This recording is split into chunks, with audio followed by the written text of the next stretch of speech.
Hello guys, good morning সবাইকে। কেমন আছো সবাই? আমি তো ভালোই আছি। দেখো, প্রত্যেক দিনের মতো আজকেও চলে আসলাম তোমাদের সামনে ভিডিও নিয়ে। তোমরা তো জানো কালকে লক্ষ্মী পুজোর মেলায় গেছিলাম। কালকে শেষ মেলা ছিল, এবছরের প্রথম আর লাস্ট মেলায় গেছি। ওই জন্য অনেকটাই লেট হয়ে গেছে ঘুম থেকে উঠতে। এই যে সকালবেলা আমরা রাত্রিরে তো চুলও খুলিনি, কিছুই করিনি, খালি মুখ হাত পা ধুয়ে শুয়ে পড়েছিলাম। এই যে আবার দেখো বাবুর পেছনে লেগে পড়েছি। ও আজকে স্কুলে যায়নি, ঘুম থেকে উঠতে লেট হয়ে গেছে বলে। তাও আমি বেশি লেট করিনি, 7টার সময় ঘুম ভেঙে গেছিলো। আর ওরা এখন বাজে 8:30, ওই জন্য আর স্কুলে যাওয়া হয়নি। তার জন্য ওকে এসে আমি ডাকছিলাম, বলছিলাম যে স্কুলে যাবি চল। তো দেখো ও রেগে যাচ্ছে, আরও স্কুলে যাওয়ার নাম করেছি, ওই জন্য আরও বেশি রেগে যাচ্ছে। তারপরে দেখো এই একজন শুয়ে আছে, এ তো আজকে টিউশনেতেও যায়নি। আজকে সবাই খালি ঘুম দিচ্ছে, মেলার রিয়াকশান দিচ্ছে, এগুলো মেলার ঘোরার রিয়াকশান। তার জন্য দেখো ডাকছি জোরে জোরে যে ওট ওট, উঠছে না। আর এটা হচ্ছে আমাদের পাশের বাড়ির একটা দাদা, ও এসছে। আমি ওকে বলছি যে হাই বল হাই বল, ও লজ্জা পাচ্ছে, বলছে না আমি হাই বলবো না। আচ্ছা বল না, তারপর বলছে হাই। তারপরে দেখো আমি ব্রাশ করতে এসেছিলাম, তারপরে মা কি কথা বলছিল মনে নেই ঠিক। তারপর ব্রাশ করা হয়ে গেলে তারপরে এই বিছানা তুলে আবার কালকে মেলা থেকে কি কি কিনেছি সেইগুলোই তোমাদেরকে দেখালাম।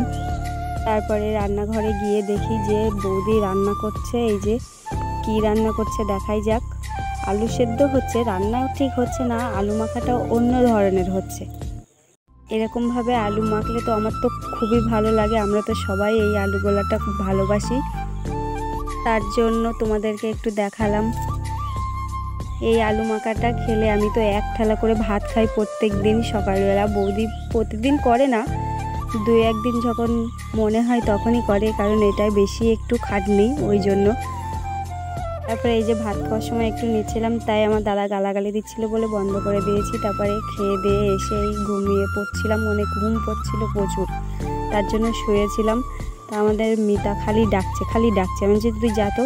তারপরে এই ঘুম বাদ দিয়ে আবার এখানে এসে দেখি মা বাবা সবাই এরা দুজন ভিডিও দেখছে। তারপরে এসেছে পুকুরে স্নান করতে যাবে। পুকুরে স্নান করতে যাবো, তো পুকুরে স্নান করতে হবে না, একা একা গেলে যদি ডুবে যায়, তার জন্য এটা কিন্তু ঝগড়ুটে আমাকে নিয়ে যাবে এক বলে নম্বরে ঝগড়ুটে। ওর সাথে তো মারপিটও করছিলাম। দেখো কি করবো, ওর সাথে মারপিট না করলে যে হয় না, তার জন্য একটু মারপিট করে নিচ্ছিলাম। ও আবার আমাকে মারছিল, ঝগড়ুটে। অবশ্যই এরকম করো না, আমি পুকুরে স্নান করতে যাবো। অবশ্যই চলো না আর করবো না। ও পেছন দিক দিয়ে ক্যামেরা করছে, কখন আমি বুঝতেই পারিনি, পেছন দিক দিয়ে ক্যামেরা করে নিয়েছে। তারপরে এই যে ওই ভাইপোটা, ওই যে দাদা, ওই দাদার ছেলে। এখন দেখো আমাদের মেয়েটা জলে পড়ে গেছে, ওই বোতল নিয়ে সাঁতার কাটছে। আমি বলছি তুই নাম, আমি পরে আসছি। তারপরে ওই জলে নেমে গেছে, অথচ আমি কিন্তু নামবই না পুকুরে। আজকে পুকুরে স্নান করে আমার কী সব বার হয়েছে, ওই জন্য পুকুরে আজকে স্নান করবো না। ওই স্নান করছে, তার জন্য দেখাচ্ছিলাম যে ও কী করে সাঁতার কাটে। তোমরা কীরকমভাবে সাঁতার কাটো, বাচ্চাদেরকে সাঁতার কাটাও আমাকে কিন্তু জানাবে, হ্যাঁ। তারপরে আমাকে ডাকছিল, আমি বলছি না আমি পুকুরে আজকে স্নান করবো না, আমি আজকে মার্শালেই চান করবো।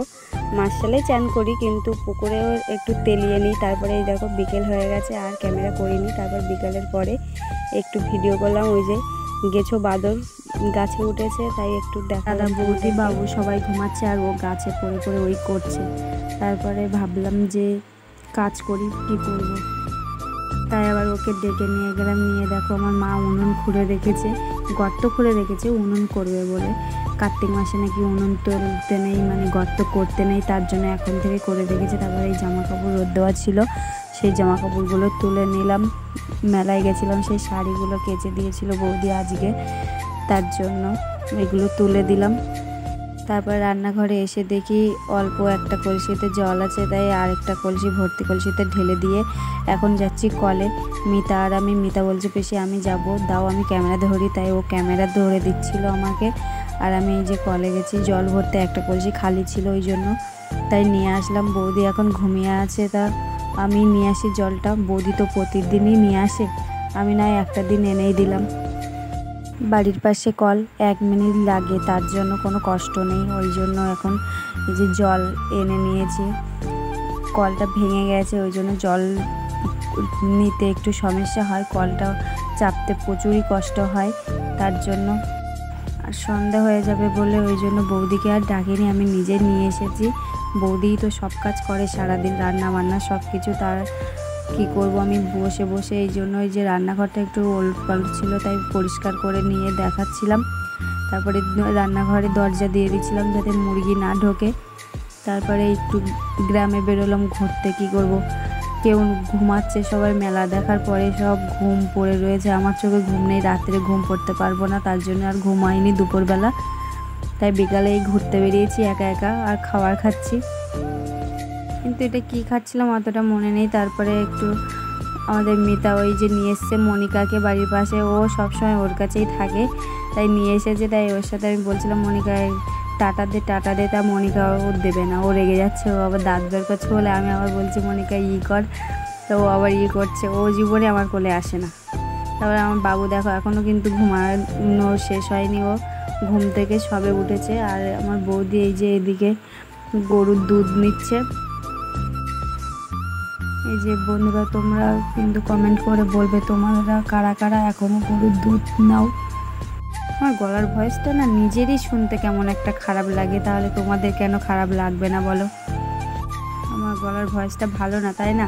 তারপরে দেখো সন্ধ্যা হয়ে গেছে, এই মামি এসেছিলো, তাই মামির সাথে গল্প করছিলাম আর ওর সাথে খেলা করছিলাম। আমাদের গ্রামে তো অনেক পুচকি রয়েছে, অনেক পুচকি, তাই সবাই আসে আমাদের বাড়ি, তাই ওদের সাথে খেলা করছিলাম। তারপরে মিতা বাবু চলে গেল পড়তে। এখন সন্ধ্যা হয়ে গেছে, এখন ঘরে এসেছি, হাত পা ধুয়ে। এখন আজ ভিডিও অবধি শেষ করলাম, বেশি লং করলাম না। কষ্ট করে একটু ভিডিওটা দেখে নেবে সবাই। ভালো লাগলে লাইক কমেন্ট শেয়ার করবে, সাবস্ক্রাইব করতে ভুলবে না কিন্তু। Good night, tata, by.